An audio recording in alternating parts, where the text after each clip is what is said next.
bac.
C'est un immense plaisir pour moi, et j'ai cru comprendre pour vous aussi, d'inaugurer cette maison médicale Simone Veil.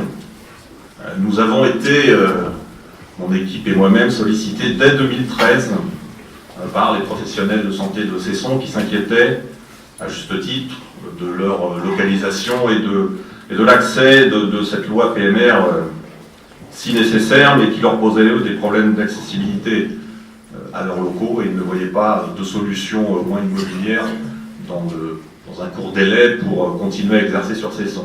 Nous avions des cessations d'activité de médecins sans vraiment solution de remplacement.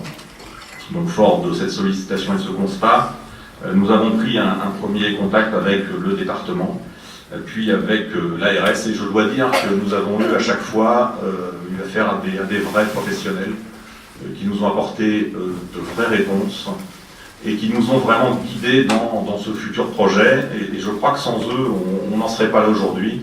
Ils ont eu un vrai rôle dans le montage de ce projet. Ensuite, nous avons également été mis en relation avec l'URPS Médecins, et là encore, de grands professionnels qui nous ont permis de fédérer et d'avancer également dans ce projet. Donc suite à ces constats, suite à ces réunions, on n'a pas fait particulièrement de publicité pour ce projet, mais on a fait plusieurs annonces, notamment avec les gens qui étaient intéressés pour expliquer le projet. On a bien sûr rédigé quelques articles dans le journal local, et avec ces faibles moyens, nous avons eu 50 contacts de professionnels intéressés par le projet et reçus pour un premier échange. Ensuite, certains de ces professionnels se sont organisés en association, et donc avec l'aide de l'URPS ont financé une étude technique de faisabilité. Aujourd'hui, ce sont 17 praticiens qui sont installés dans cette maison de santé. Je ne vais pas tous les citer, je pense que pendant la visite, vous avez pu voir tous les noms et toutes les professions. La Poste est venue nous voir en nous disant, voilà, on a pu le centre de tri postal à côté de la mairie, on cherche à vendre les locaux, est-ce que ça vous intéresse? On a minaudé un peu, on a dit pourquoi pas, ça peut nous intéresser, et puis oui, bien sûr que ça nous intéressait, et on y a vu cette opportunité de pouvoir faire ce centre médical en plein cœur de Cesson. Donc bien sûr, une fois qu'on a les bâtiments, une fois qu'on a l'équipe de professionnels prête à œuvrer, il faut trouver des sous. Il faut trouver les financements. Et donc là, on a eu à nos côtés, je dois le dire, des partenaires particulièrement investis. Je veux parler de la région, qui nous a octroyé 300 000 €. Je veux parler du département de Seine-et-Marne, qui nous a octroyé 480 000 €. Et puis l'État, avec la DETR, 340 000 €. Donc des sommes intéressantes, mais quand on sait que l'acquisition du bâtiment nous a coûté 900 000 € et les travaux 1,1 million, voilà, on sait aussi qu'il faut pouvoir derrière financer. Et je dois dire que là, j'ai un adjoint aux finances particulièrement efficace, et on a su monter un projet qui, de par les remboursements d'emprunts, de par les loyers, tout ça s'équilibre, et bien sûr on porte un risque certain sur le bâtiment, mais c'est un risque plus que calculé, et ce projet, je ne dirais pas que s'autofinance, mais enfin, quoique on peut dire qu'il s'autofinance. Il s'autofinance, c'est M. Duval, mon adjoint aux finances, donc tout va bien. Tout est sous contrôle. Et donc le risque est mesuré.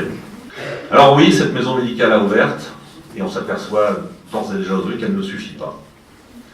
Donc voilà, il nous faut encore penser à un projet supplémentaire, donc c'est ce qu'on fait aujourd'hui. Voilà, on est encore en train de travailler sur un nouveau projet de maison médicale. Alors, je ne sais pas quelle forme ça prendra, mais encore en tout cas pour accueillir de nouveaux professionnels de santé, sur Cesson. Voilà, donc appel la maison médicale ouverte, il faut penser, je dirais, à la suivante, mais voilà, il faut anticiper parce que de toute façon, je pense que ce sera dit à ce micro dans pas longtemps, mais voilà, on est dans un vrai désert médical et il faut organiser l'offre de santé autour de centres comme nous venons d'ouvrir, si je puis dire, d'inaugurer un bouquin. Alors je tiens bien sûr à remercier les financeurs, bien sûr l'État, la région, le département, parce que vous vous rendez compte, sans eux, ce projet n'aurait pu se faire. Bien sûr remercier l'ARS, je l'ai dit, mais vraiment, encore une fois, nous étions néophytes, alors maintenant on s'y connaît un petit peu plus, c'est normal, avec l'expérience, voilà, on a su acquérir certaines compétences, mais sans l'ARS, on n'aurait pas pu avancer, on n'aurait pas pu déjà prendre conscience de l'ampleur de la situation, mais on n'aurait pas pu avancer, ça c'est une évidence. Remercier l'URPS Médecins Île-de-France, et notamment M. Grenier, qui a été à nos côtés, M. Bresson aussi, même s'il a œuvré au département juste avant et qui après il a trouvé refuge, si je puis dire, à l'URPS. Mais vraiment deux personnes qui nous ont vraiment grandement aidés dans ce projet. Remercier le Dr Diou. Alors, quand je dis Dr Diou, c'est le président de l'association Conférence Soignée Cesson, mais c'est également tous ceux qui se sont groupés auprès d'elle pour que cette association puisse fonctionner. Je crois qu'elle fonctionne parfaitement. Remercier notre architecte, on a tous pu voir le bâtiment et la qualité architecturale qu'il peut avoir. J'ai deux remerciements spéciaux pour deux de mes adjoints, Monsieur François Réalini, qui... je sais plus où François. Ah, il se cache. Qui a vraiment donné de sa personne sur ce projet. Et quand je vous dis donner de sa personne, je crois qu'il a même pas fait certaines nuits blanches. Mais voilà, merci François pour ton investissement. Remercier Jean-Louis Duval aussi, qui depuis le début a été la cheville ouvrière des relations qu'on a pu avoir avec les professionnels de santé, et sans son dynamisme et sa volonté de faire, je ne sais pas si on aurait été très loin, ça c'est sûr.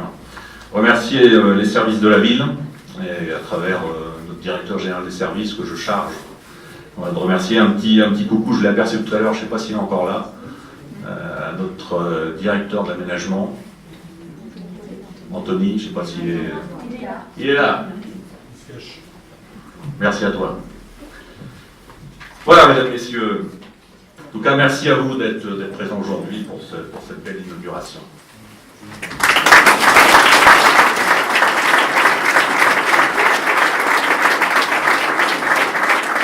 Malheureusement, malgré sa proximité immédiate avec la ville de Melun, la commune de Cesson a aussi été classée en zone fragile dès 2012 par le zonage de l'Agence régionale de santé. Elle avait perdu, si mes données sont exactes, presque 30% de ses médecins entre 2009 et 2015. Et dans le nouveau zonage, Cesson fait également partie des zones qui sont caractérisées par une offre de soins insuffisante ou par des difficultés dans l'accès aux soins dans la profession de médecin. Aujourd'hui sont réunis les ingrédients de la réussite que je souhaite longue. Donc comme je vous l'ai dit, un projet de soins et médical qui répond aux besoins de la population. Je ne reciterai pas, n'étant pas moi-même médecin ni professionnel de santé, les axes ou les priorités de ce projet de soins et médical, mais effectivement tous les professionnels qui ont travaillé avec l'équipe qui est en charge de ce dossier ont pu identifier la pertinence de ce projet, et puis un projet qui est porté par des professionnels de santé qui sont très fortement mobilisés. Effectivement, je ne vais pas vous dire que le département, votre commune est en grande difficulté de professionnels, comme l'ensemble du département. C'est une vraie difficulté. à laquelle nous devons tous nous unir, devant laquelle nous devons tous nous unir pour y faire face et pour...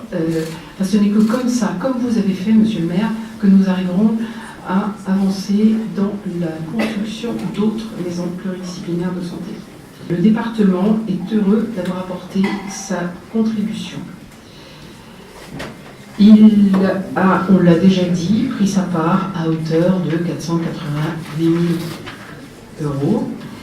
Et nous pouvons nous réjouir de cette bonne intelligence qui a présidé au lancement de ce service, qui est importante pour tous les Cessonnais.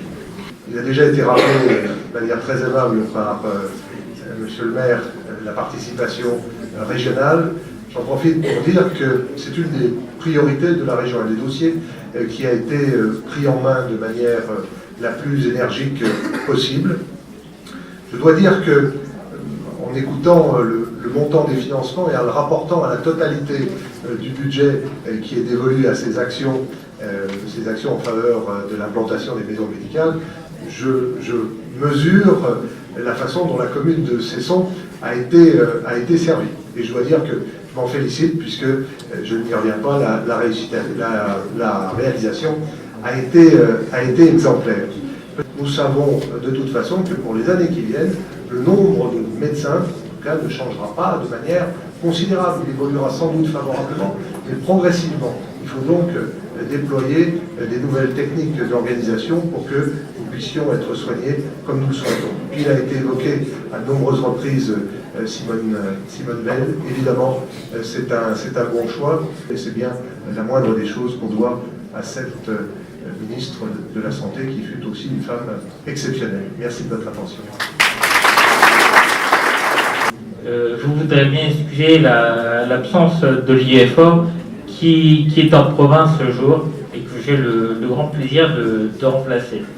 Tout d'abord, nous observons des changements dans la pratique de la médecine de proximité. Les nouveaux médecins ne veulent plus travailler 70 heures par semaine et on assiste, et ça a été évoqué par tout le monde, à une féminisation de la profession. Je fais le lien également avec le nom de cette maison médicale Simone Veil, dont je ne rappellerai pas les engagements féministes de cette grande dame. En 10 ans, notre territoire a perdu 10% de ses praticiens, et dans 10 ans, l'Ordre des médecins prévoit également que le nombre de praticiens baisse de 10%, alors que la démographie, elle, augmente. Plusieurs maisons médicales ou maisons de santé ont vu jour récemment à Nandy, Savigny-le-Temple, et un est en projet sur Lieu-Saint, et moi aussi je crois également. On constate donc une évolution des pratiques, c'est l'ensemble de l'offre de soins qui doit être repensé, avec ces outils nouveaux pour garantir à tous le même accès à la santé. Cela suppose un maillage médical adapté. Donc merci aux acteurs qui auront permis la réalisation de ce projet et merci aux personnels médicaux et paramédicaux d'avoir choisi notre territoire. Je vous remercie. C'est pas tous les jours qu'on remercie l'État. Donc là, vous avez eu la gentillesse de remercier l'État ARS et vous avez la gentillesse de dire qu'on vous a accompagné dans ce projet. Donc je prends ça de façon extrêmement positive pour mon ego et celui de mes troupes. Donc soyez-en remerciés.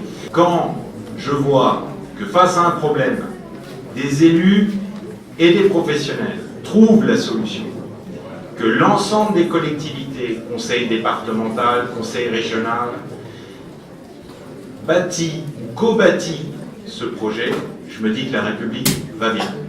On a un problème, les élus le règlent avec les professionnels de santé et au bénéfice de la population.